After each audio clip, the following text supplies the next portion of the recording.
Shabbat Shalom. Nos volvemos a ver en esta oportunidad gracias a los méritos de Yeshua nuestro Mesías. Caminando Éxodo, libro de Shemot, nombres. La parashá de esta semana se titula Beshalach, cuando dejó ir. Y esta parashá le da el nombre a este Shabbat del día de hoy que se conoce como el Shabbat Shirah, el Shabbat del canto, porque en esta porción se relata este canto que dirigió Moshe, que se conoce como Shirah Hayam, el canto del mar, que fue llevado a cabo o ejecutado como alabanza y declaración del poder del Eterno cuando este abrió el mar para que el pueblo de Israel pasara en seco. Bien, esta porción la encontramos en el libro de Éxodo, entonces, desde el capítulo 13, verso 17 al capítulo 17, verso 16. La porción relacionada de los profetas o Haftará con este fragmento de la Torá lo encontramos en Shoftim, Jueces, capítulo 4, verso 4 hasta el capítulo 5, verso 31, y tiene que ver con el canto de Débora. Las Besorot o buenas noticias o escrituras mesiánicas, apostólicas, tenemos con relación al ciclo de la lectura en la Besorá al Pi Matitiá, las buenas noticias de acuerdo a Mateo, desde el capítulo 14, versos 22 al 33, y es cuando Yeshua camina sobre las aguas. Y con relación al tema del reino milenial, el milenio, que es cuando retorne Yeshua, la encontramos en Revelaciones, Apocalipsis, capítulo 19, verso 1, hasta el capítulo 20, verso 6. El Devar Torah o exposición de la palabra se titula del Mi Camoja, quien como tú, de Éxodo, al ¿quién es este? De Mateo. Y en conclusión, mi pastor. Finalmente, Faraón deja ir Beshalach al pueblo de Israel, dado el impacto final de la última plaga, aunque más adelante vemos una vez más la terquedad de su corazón y actuar de la misma manera que siempre ha actuado. Así es que se cumple el primer paso, liberar al pueblo dentro del plan de Dios de llevar a los israelitas a la tierra prometida. Así que adelante, no hay ningún problema.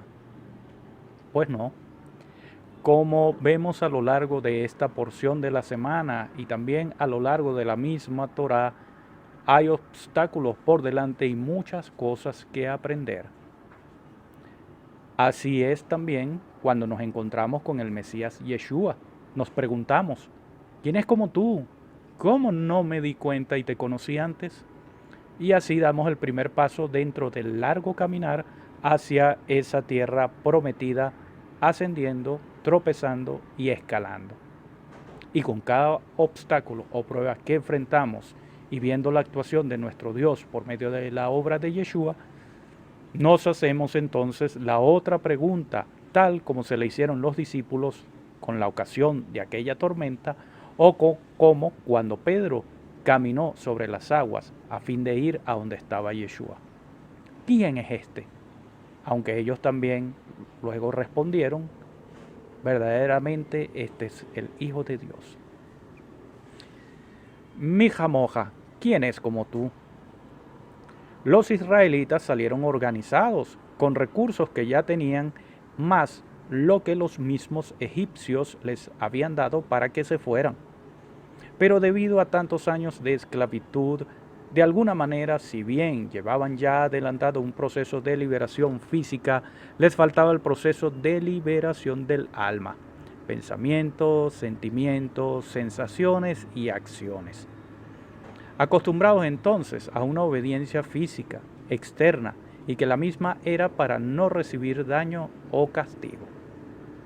También, como producto de esa obediencia externa, su mirada estaba puesta en los amos a quienes servían o a quienes le pertenecían y que veían y que podían castigarlos. En consecuencia, ahora tenían su vista en Moshe. como punto de referencia visible y tangible, pero no en el Dios que había hecho y que haría tantas maravillas. Por eso sus quejas, reproches y enojos eran hacia y en contra de Moshe, pero nunca, como podemos ver, ni hacia ni en contra de Dios. Así somos nosotros en ocasiones. No nos atrevemos a quejarnos delante de Dios ni le reprochamos, pero sí se lo reprochamos a los hermanos y hasta a las autoridades delegadas que Él ha puesto en el cuerpo del Mesías. O sea, que contendemos, en vez de hacerlo con la autoridad directa de Dios mismo.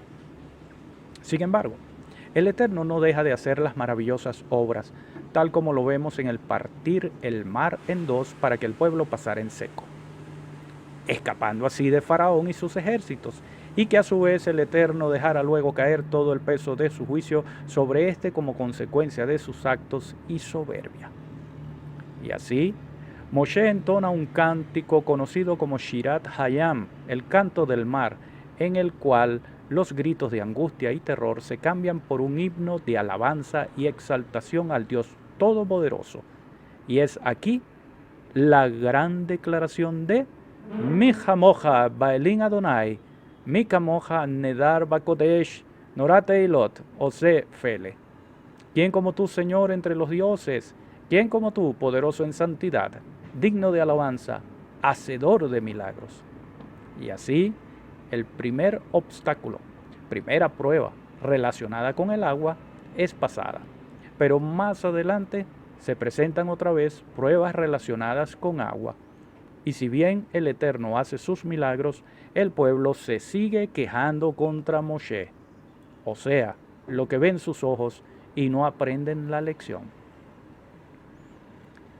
Entonces, si reconocieron a Dios cuando abrió el mar, declarando junto con Moshe, Mi Hamoja, ¿por qué cuando les faltó alguna provisión no se acordaron de ese Mi Hamoja sino de Moshe? En nuestro caminar, cuando vienen los obstáculos, las pruebas, los mares que cruzar y las aguas que no tenemos para beber, nuestra mirada se dirige hacia el frente o hacia abajo, y así nuestro quién como tú se convierte en un solo quién podrá darme o ayudarme. O sea, damos 3 pasos adelante para dar 2 pasos hacia atrás.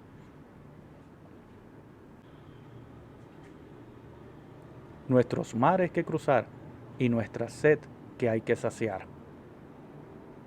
El proceso de crecer y aprender es saludable, pero en algunas ocasiones es lento, doloroso y hasta terrible.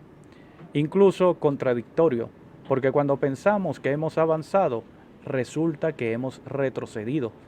Y cuando pensamos que hemos retrocedido, a veces hemos avanzado. Por eso Rab Shaul nos recuerda y nos exhorta en 1 Corintios 10, verso 12, el que esté firme, mire que no caiga. Cuando venimos a Yeshua y por ende al Padre, venimos con unas sobrevaloraciones o paradigmas de los diferentes lugares donde hemos estado y lo que hemos aprendido. Por ejemplo, que cuando venimos a Yeshua van a desaparecer todos nuestros problemas. En la Biblia, en la Torá, hay solución para todo. Que si tenemos problemas es porque estamos en pecado. Y así varias otras que podemos conocer o que pueden derivarse.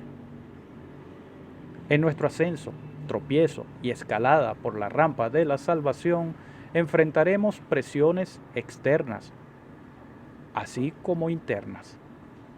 Por ejemplo, malentendidos, el cual o lo cual nos paraliza, y es algo que se hace o se dice de una manera inocente y que produce un mal entendimiento, sobre todo en cualquier red social. Tensiones, las cuales producen sufrimiento físico y emocional. Pérdidas, bien sea la pérdida de seres amados o de las cosas que amamos, empleo, anhelo, meta, sueño, bienes, lo cual nos hace entrar en una etapa o periodo de duelo. Imposibilidades, las cuales son oportunidades brillantemente disfrazadas, pero por no poder descubrirlas, llevan a frustración y enojo. tiempos de espera, lo cual puede llevar a hacer lo que no se debe hacer con el fin o adelantarse a los acontecimientos. Tentaciones, las cuales son incitaciones a hacer el mal o lo que no se debe con el fin de una recompensa inmediata, nuestra autocomplacencia o la obtención de algo que se desea. Y entre las presiones internas enfrentamos errores, bien sea por pánico, debido al temor, debido a la prisa o debido a preocupación, por buenas intenciones, pero también por planificación o métodos incorrectos o pobres, por negligencia o pasividad, por curiosidad para saber qué se siente, a qué sabe, o por debilidades, o sea, la característica inevitable de nuestra imperfección. Inferioridad o la desconfianza orientada a uno mismo. Temor, lo cual algunas veces nos conduce a culparnos por el pasado o por algo que podría suceder mañana, pero que nos aleja de estar conscientes del día de hoy. La ira, la cual comienza como una irritación, pero que puede escalar luego a indignación, siguiente a ira propiamente dicha, siguiente a furia y por último a cólera. Y finalmente, defección, la etapa final de la concesión, rendirse o abandonar. Incluso religiosamente se relaciona en caso extremo con la apostasía. Y o sea, es la actitud de que al final para qué, ya nada me importa, no voy a seguir, que los demás hagan lo que les parezca, entre otros. Es decir, que los ladrillos de nuestro muro se van aflojando y se van cayendo y ahí entra entonces la hierba y llena nuestro patio. Y entonces, ¿quién es este? En Mateo capítulo 8 versos 23 al 27, como en el capítulo 14 versos 22 al 33, se relatan dos sucesos con aguas, pero turbulentas. Y en ambas, Yeshua se muestra por encima de las circunstancias, además que reprende o amonesta a sus discípulos por su manera de actuar ante la situación. Aquí podemos ver una yuxtaposición de lo que le dijo Moshe al pueblo de Israel en Éxodo capítulo 14 versos 13 y 14. O sea, que los egipcios que ven ahora no los van a ver el milagro de Dios, van a estar tranquilos, quédense quietos. Y lo que Yeshua le dice a la tormenta en ese momento en la barca y que ésta se calma, lo cual pudo también haberlo dicho por indirecta a sus discípulos de que se calmaran y se callaran. O como cuando él caminó sobre las aguas y entonces los discípulos se asustaron y él les respondió, tranquilos, yo soy. Y cuando Pedro fue a caminar sobre las aguas, que mientras veía a Yeshua, él iba bien, a pesar de estar consciente de que estaba caminando sobre el mar. Pero cuando empezó a mirar más al viento y que era fuerte, se empezó a ahogar y Yeshua lo salva e incluso lo reprende. Y luego de estos acontecimientos, los discípulos se preguntan, ¿quién es este? Que según el griego más cercano, la traducción más adecuada debería ser, ¿qué clase de hombre es este? De alguna manera, en la situación cuando Pedro fue llevado de nuevo a la barca, ellos respondieron, quizás todavía con duda, verdaderamente este es el Hijo de Dios. En consecuencia, tal como Rab Shaul nos exhorta imperativamente en Romanos capítulo 12, verso 2, no os adaptéis al mundo, sino sed transformados por la renovación de la mente, para que comprobéis cuál es la voluntad de Dios, lo bueno, lo aceptable y lo perfecto. Esto en la versión de la Biblia al día. Entonces hay que enfocar la mente, el entendimiento, los pensamientos y en conjunto con la ayuda del Espíritu Santo sobreponerse a estas presiones tanto externas como internas y como mares que se deben cruzar o tormentas que se deben enfrentar. Un modo de pensamiento diario que ayude a tener en cuenta al Eterno como mi Moja y como quien es el Dios Todopoderoso, y que Él mismo provee en su palabra, se puede encontrar en el Salmo 23.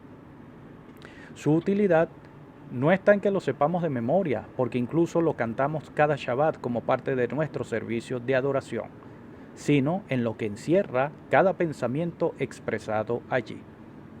Este salmo representa un enfoque no muy acorde con el mundo de hoy en día, ya que por medio de la metáfora pastoril es un enfoque positivo de esperanza y de fe, tanto en Dios como en la vida.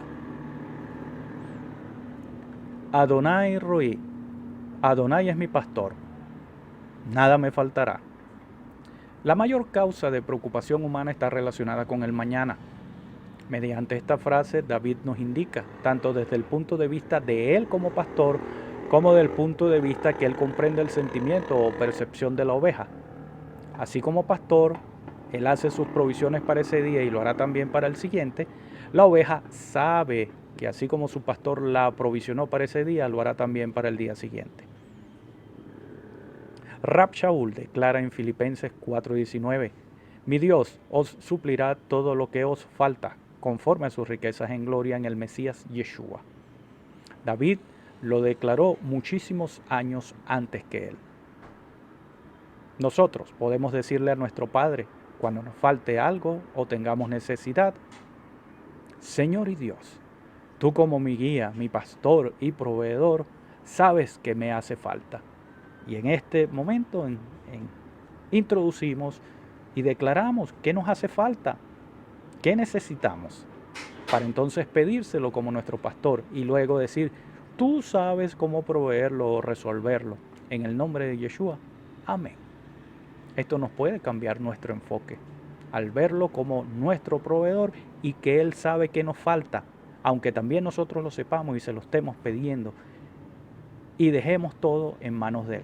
Tú sabes que eso me falta, Señor, me hace falta para tal o cual cosa.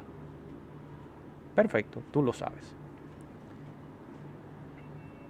En lugares de delicados pastos me hará descansar. El ritmo de vida de hoy en día nos coloca en situaciones como en la que Rab Shaul exhorta a Timoteo en 2 de Timoteo capítulo 2 verso 4. Ninguno que milita se enreda en los negocios de la vida. Así como también se relata en Lucas capítulo 10 versos 39 al 42, que es el suceso entre Marta y María. Y aconteció que yendo Yeshua, entró él en una aldea, y una mujer llamada Marta le recibió en su casa. Y ésta tenía una hermana que se llamaba María, la cual sentándose a los pies de Yeshua oía su palabra. Pero Marta se distraía en muchos servicios y sobreviniendo dice, Señor, ¿no tienes cuidado que mi hermana me deja servir sola? Dile pues que me ayude. Pero respondiendo Yeshua le dijo, Marta, Marta, cuidadosa estás, y con las muchas cosas estás turbada. Pero solo una cosa es necesaria. Y María escogió la buena parte, la cual no le será quitada.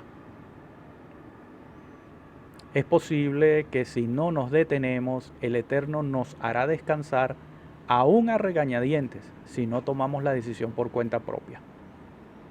Necesitamos hacer un alto y encontrarnos con el Eterno en cualquier momento del día, el que escojamos, mañana, tarde o noche, pero que sea un momento dedicado, consagrado precisamente a tener intimidad con Él y así de una manera descansar en esos delicados pastos que son su palabra, así como el derramar nuestra alma en Él porque tiene cuidado de nosotros.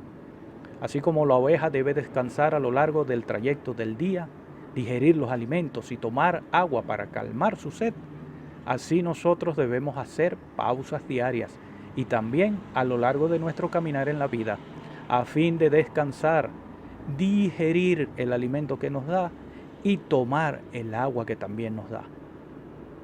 El mismo David nos dice en el Salmo 46:10, estad quietos y conoced que yo soy Dios. Aún en el descanso hay bendición. Junto a aguas de reposo me pastoreará. Una oveja no puede tomar agua en un torrente, sino en aguas poco profundas y tranquilas. En este mundo de tensiones, la imagen de un manantial descendiendo de una montaña o de un lago rodeado de vegetación tranquiliza los pensamientos. Y si unimos esto a esta frase de junto a aguas de reposo me pastoreará, nos podemos enfocar en la esperanza y fe de que estamos bajo la dirección de uno que es más sabio y que está por encima de nosotros. Y con esta referencia estaremos mejor capacitados para enfrentar el calor del día. Así como Yeshua calmó también la tormenta, Él puede calmar así también nuestras aguas.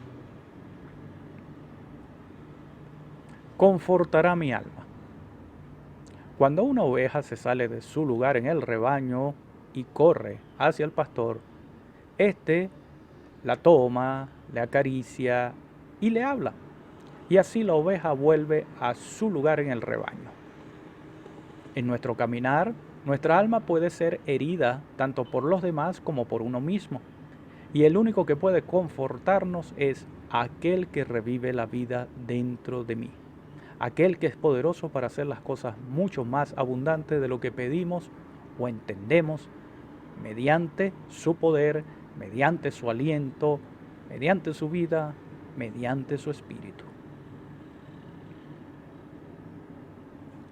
Me guiará por sendas de justicia por amor de su nombre. Una oveja carece de sentido de dirección y tiene una visión muy corta. En la vida hay que tomar decisiones y es difícil tomarlas. Y muchas veces es porque no tenemos el panorama completo o no podemos ver más allá de lo que vemos. El Eterno puso una columna de nube en el día y una columna de fuego en la noche para guiar al pueblo de Israel por dónde, hacia dónde y cuándo debía ir. Asimismo, nos ha dado su Torá para guiarnos. Además, como Salomón nos dice en Proverbios capítulo 3, verso 6, reconócelo al Eterno en todos tus caminos y Él enderezará tus veredas. Aunque ande en valle de sombra de muerte, no temeré mal alguno, porque tú estarás conmigo. Un valle de sombra de muerte no sería solo porque pasemos por un lugar o que estemos en una situación que nos amenaza con quitarnos la vida, sino también cuando la muerte nos toca de cerca, bien sea a través de la pérdida de familiares o de amigos cercanos. La pérdida por muerte es uno de los hechos más difíciles de soportar. Yeshua, en Mateo capítulo 28, verso 20, en su segunda parte nos dice, y aquí yo estoy con vosotros todos los días, hasta el fin del mundo. El Eterno mismo, y a través de Yeshua, nos ha prometido estar con nosotros y no dejarnos, su presencia. Y teniendo presente esta declaración de David, tomemos conciencia de ello cuando pasemos por esos valles, que su presencia está con nosotros. Él está con nosotros y Él es poder. Tu vara y tu cayado me infundirán aliento. La oveja es un animal que carece de características para defenderse o pelear, siendo así presa fácil de los animales salvajes, por el temor. Y cuando es atacada, lo único que puede hacer es correr. El pastor lleva una vara o garrote para golpear y hasta matar a estos atacantes de sus ovejas. Y también lleva un cayado, que es un bastón mucho más largo, como hasta 2,5 metros de largo y que termina en una curvatura o gancho. Y este sirve para alcanzar a la oveja en caso de que caiga en un estrecho, trayéndola de nuevo al sendero y por ende al rebaño. Podemos decir que tanto la vara como el cayado son su palabra, en la cual se describe en cuanto a vara, 2 Corintios capítulo 10, verso 4, porque las armas de nuestra milicia no son carnales, sino poderosas en Dios para la destrucción de fortalezas. Y en Zacarías capítulo 2, verso 6, no con ejército, ni con fuerza, sino con mi espíritu, ha dicho Elohim de los ejércitos. Y en cuanto a cayado, en 2 de Timoteo, capítulo 3, verso 16, Toda la Escritura es inspirada divinamente y útil para enseñar, para redarguir, para corregir, para instituir en justicia. Además, precisamente los salmos y los proverbios son una fuente tanto de aliento y ánimo como de guía. Otra enseñanza que podemos sacar de aquí es que seamos previsores, tengamos planes alternativos, recursos y no simplemente esperar a que lleguen los días malos y digamos en ellos que no tenemos contentamiento. Aderezas mesa delante de mí en presencia de mis angustiadores. ¿Cómo se relaciona esto de preparar una mesa? Por un lado, en los senderos o en ciertos trayectos del camino pueden crecer plantas venenosas o espinosas, representando un riesgo, angustia para las ovejas. Entonces el pastor explora dichos lugares y quita estas plantas, haciendo así seguros los pastizales. Por otro lado, o sea, preparando el camino. Por otro lado, en esos tiempos no se utilizaba una mesa tal y como se conoce en el mundo occidental, sino que una estera de piel, cuero o tela era extendida en el suelo y era lo que funcionaba como mesa, sirviéndose allí la comida y todos reuniéndose, reclinándose o inclinándose alrededor de ella. Si se vivía en una tienda y sobre todo en verano, se colocaba esta mesa en la parte de afuera, quedando en una relativa vulnerabilidad, o sea, expuesta a la naturaleza o a los angustiadores que pasaron por allí.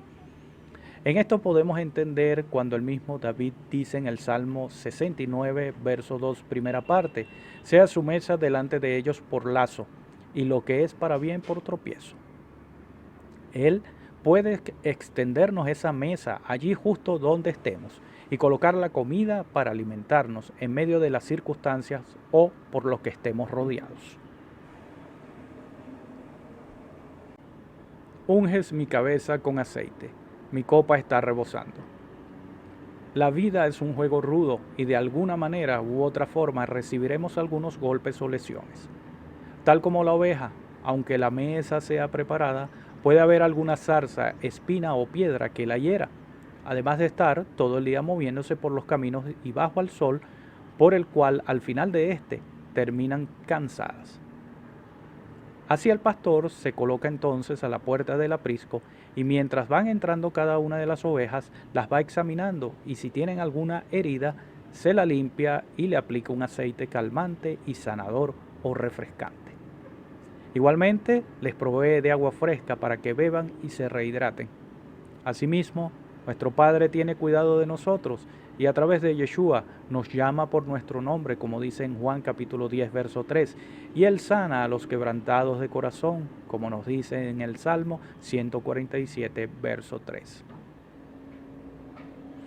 Ciertamente, el bien y la misericordia me seguirán todos los días de mi vida.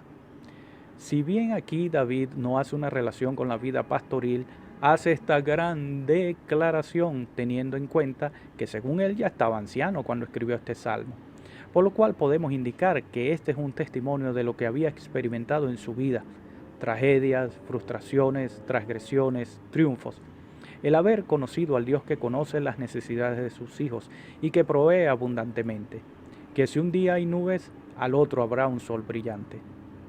Puestos entonces así nuestros ojos en el autor y consumador de nuestra fe, la confianza, la fidelidad, la convicción y constancia en Yeshua, nuestro Mesías. Y en la casa de Adonai moraré por largos días.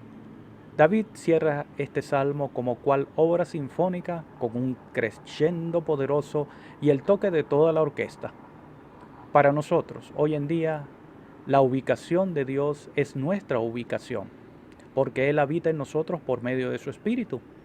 Además, que somos piedras vivas de un templo no hecho de manos, como nos dice Kefas, el apóstol Pedro. De cierta manera, habitamos así en la casa de Adonai por largos días, aunque disfrutamos y nos gozamos cuando asistimos a nuestro espacio a reunirnos presencialmente para adorarle y bendecirle, así como también juntos los unos con los otros. En la obra cristiana El progreso del peregrino de Juan Bunyan, uno de los personajes llamados Señor Mente Débil, hace una declaración con respecto a su esperanza de llegar al hogar. Pero en esto estoy resuelto, a correr mientras pueda, a proseguir aunque no pueda correr y a arrastrarme cuando ya no pueda seguir caminando. Mi mente está más allá del río que no tiene puente, aunque yo soy, como usted sabe, de mente débil. Pero esta declaración va más allá si tomamos en cuenta lo que le dijo Yeshua a Marta antes de resucitar a Lázaro en Juan capítulo 11, versos 25 y 26. Yo soy la resurrección y la vida. El que cree en mí, aunque esté muerto, vivirá. Y todo aquel que vive y cree en mí no morirá eternamente. ¿Crees esto? También dijo en Juan capítulo 14, versos 2 y 3, que en la casa de mi Padre muchas moradas hay. De otra manera os lo hubiera dicho. Voy, pues, a preparar lugar para vosotros. Y si me fuere y os preparare el lugar, vendré otra vez y os tomaré a mí mismo, para que donde yo estoy, vosotros también estéis. ¡Aleluya! Porque hemos creído, y esa es nuestra esperanza. Y los que esperan en el Señor jamás serán avergonzados. Así que, ¿quién es este? Es nuestro pastor, nuestro cuidador, nuestro proveedor, nuestro protector. Entonces, de ahora en adelante, leamos o cantemos el Salmo 23, tengamos en mente lo que encierra cada uno de los versos que lo componen y lo que estamos declarando. Shabbat Shalom. Ad Pa'an Haba'an y Trae. Hasta la próxima. Nos volveremos a ver en un próximo trayecto de la Torá.